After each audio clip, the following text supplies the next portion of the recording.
Hi, and welcome to another LRCC Soundbite.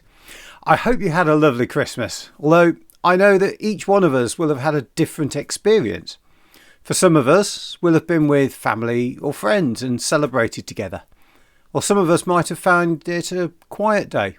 Actually, not unlike all the other days of the year. Not done anything really special. Some people find Christmas really difficult because they can't be with the people that they maybe once shared it with. We all have different expectations and different experiences of the day. After thinking about Jesus being born a few days ago, the story in the Bible that the church looks at today actually happens about 12 years later. It's a bit random like that. Jesus' family had a tradition. Every year they went to Jerusalem for the Passover festival. It's the most important festival in the whole Jewish calendar, and many Jews would make this pilgrimage. One of the important things they would do is visit the temple, and this year was no different. Now, the Jewish temple was an incredibly busy place at the best of times, even more so at Passover. Thousands and thousands of people would have been there. Probably, I guess, a bit like the crowds you see in London for the New Year's Eve fireworks in a few days. But these people, they were packed into the temple courtyards, so keeping together wasn't always possible, especially since there were different areas for men and women and children.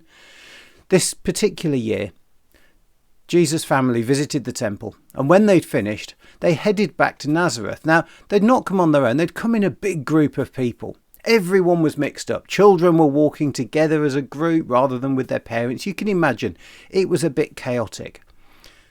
So, a day later, on the journey back to Nazareth, Mary and Joseph suddenly realised somebody was missing. Jesus wasn't actually with them. And in fact, no one had seen him on the whole journey. So, what could they do? Well, they rushed straight back to Jerusalem. They didn't find him along the road, so they started searching the city.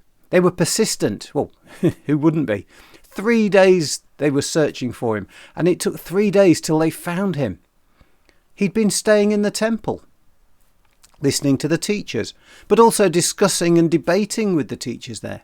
People were amazed at the knowledge and wisdom of this young boy. I mean, you can probably imagine how both his parents were, well, I guess they were both relieved, and maybe they were even a little angry. They were certainly very worried. They said, "Why did you do this to us?" And Jesus' response was along the lines of, "Why did you have to look so many places? Didn't you know that I'd be in my Father's house?" You know, even as a 12-year-old boy, Jesus knew who he was, and he had a different expectation of this festival than his parents had. For them, it was about being in Jerusalem and around the temple, as they had always done. For Jesus, it wasn't so much about the festival as having the opportunity to spend time in the place where God was worshipped. Not just a little time, but several days.